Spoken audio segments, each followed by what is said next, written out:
Simple present tense, jenis tenses yang paling mudah ya, yaitu untuk mengungkapkan kejadian sekarang nih. Present itu berarti waktu now. Kalau dilihat dari grafik atau gambarnya, past itu berarti yang sudah berlalu, now itu sekarang, future itu yang akan datang. Nah, present sendiri itu ada 4 jenis ya. Simple present tense, present continuous tense, present perfect tense, dan present perfect continuous tense. Oke. Nah, kali ini jenis present tense yang paling mudah yaitu simple present tense. Sebelumnya kita mengenal definisinya dulu ya.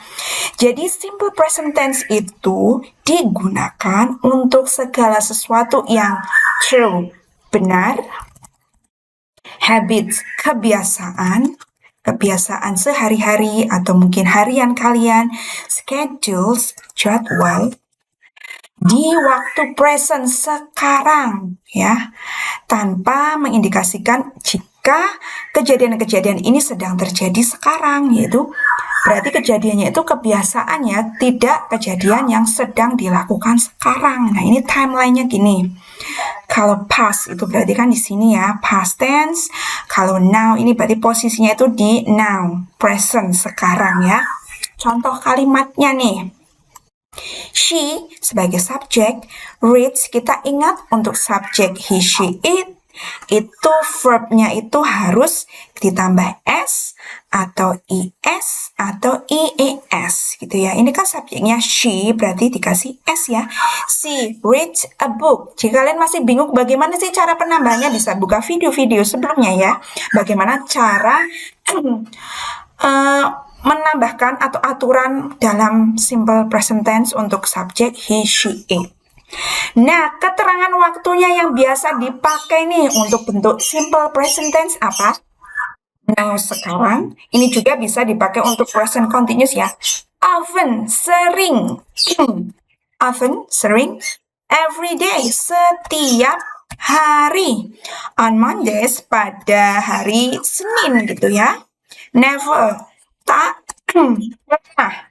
Rarely, jarang. Sometimes, kadang atau terkadang, always, selalu. Jadi ini keterangan waktu frekuensi ya yang sering dipakai. Karena biasanya ini merupakan habits, kebiasaan, dan juga kebenaran ilmiah, general fact atau true gitu ya. Biasanya digunakan untuk dalam scientific atau science gitu ya, ilmu pengetahuan alam.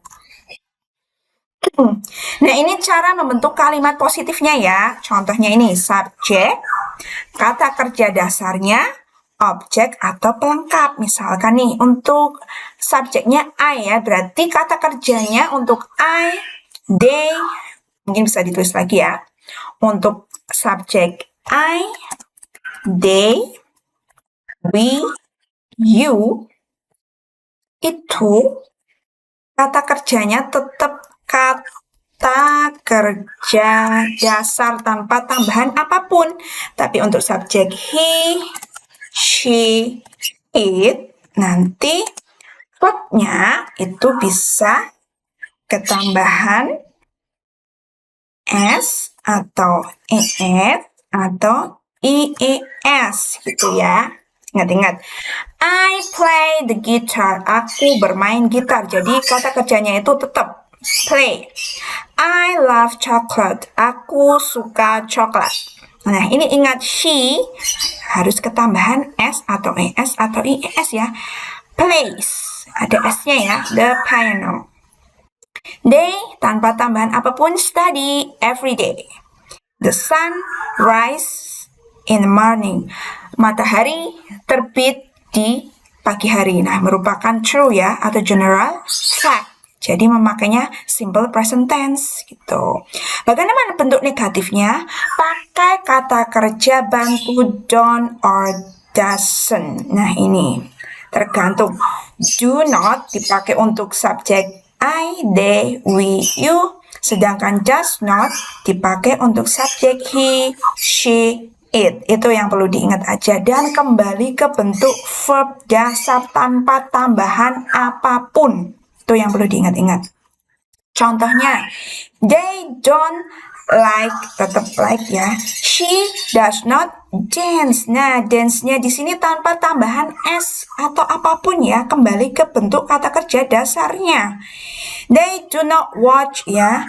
Moon, bulan, does not shine during the day. Bulan tidak bersinar pada siang hari. Ini merupakan kebenaran umum ya. We do not work in weekends. Kami tidak bekerja pada akhir pekan. Nah, bagaimana bentuk kalimat tanyanya? Pakai kata kerja bantu do or does, tergantung subjeknya ya. Kemudian subjek dan kata kerja dasar sama seperti bentuk negatif tanpa tambahan apapun. Itu yang perlu diingat ya. Contohnya, kalau you pakainya do. Do you speak English? Apakah kamu berbicara dalam bahasa Inggris? Jawabannya bisa kalau ya, yes, I do. Kalau no, no, I do not. Nah, itu jawaban yang bisa dipakai. Kalau she pakainya does bukan do ya. Does she enjoy hiking? Apakah dia menikmati hikingnya? Terus ini train itu kereta ya. It kan berarti pakainya does. Does the train arrive on time? Apakah kereta api tiba pada tepat waktu? Nah, begitu ya. Ini kegunaannya nih, kegunaan jenis simple present tense dan contohnya habitual action atau kebiasaan-kebiasaan sehari-hari, misalkan makan tiap pagi, sarapan tiap pagi. Kalau ini contohnya ya, I go to the game every morning. Aku pergi ke game setiap pagi, kan kebiasaan setiap paginya itu ya. Fakta atau kebenaran umum, misalkan the earth revolves around the sun. Bumi, planet bumi itu mengelilingi matahari atau revolusi ya. Schedule event itu kejadian yang sudah terjadwal ya. Contohnya, the train depart at 3 p.m.